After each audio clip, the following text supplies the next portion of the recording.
इंसानियत जिंदा है। एक सज्जन रेलवे स्टेशन पर बैठे गाड़ी की प्रतीक्षा कर रहे थे। तभी जूते पॉलिश करने वाला एक लड़का आकर बोला, साहब बूट पॉलिश कर दूं? उसकी दयनीय सूरत देखकर उन्होंने अपने जूते आगे बढ़ा दिए। बोले, लो, पर ठीक से चमकाना। लड़के ने काम तो शुरू किया, परंतु अन्य पॉलिश वालों की तरह उसमें स्फूर्ति नहीं थी। वे बोले, कैसे धीरे धीरे काम करते हो, जल्दी जल्दी हाथ चलाओ। वो लड़का मौन रहा। इतने में दूसरा लड़का आया।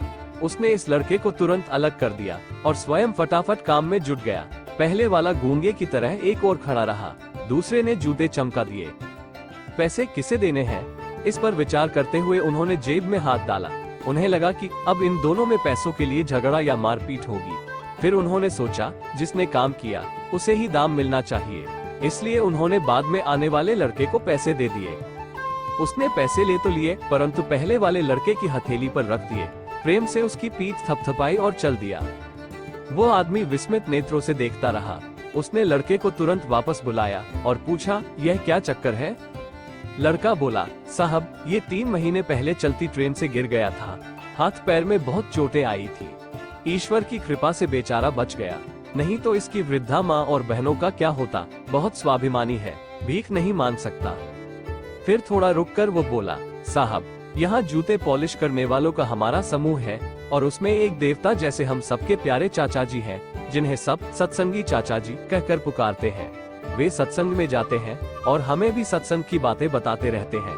उन्होंने ही ये सुझाव रखा कि साथियों, अब ये पहले की तरह स्फूर्ति से काम नहीं कर सकता। तो क्या हुआ? ईश्वर ने हम सबको अपने साथी के प्रति सक्रिय हित, त्याग भावना, स्नेह, सहानुभूति और एकत्व का भाव प्रकट करने का एक अवसर दिया है।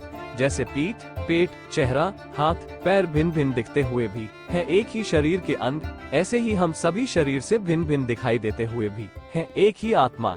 हम सब एक हैं। स्टेशन पर रहने वाले हम सब साथियों ने मिलकर तय किया कि हम अपनी एक जोड़ी जूते पॉलिश करने की आय प्रतिदिन इसे दिया करेंगे और जरूरत पड़ने पर इसके काम में सहायता भी करेंगे। जूते पॉलिश करने वालों के दल में आपसी प्रेम, सहयोग, एकता तथा मानवता की ऐसी ऊंचाई देखकर वे सज्जन चकित रह गए और खुशी से उसकी पीठ थपथपाई और सोचने लगे, शायद इंसानियत अभी तक जिंदा है।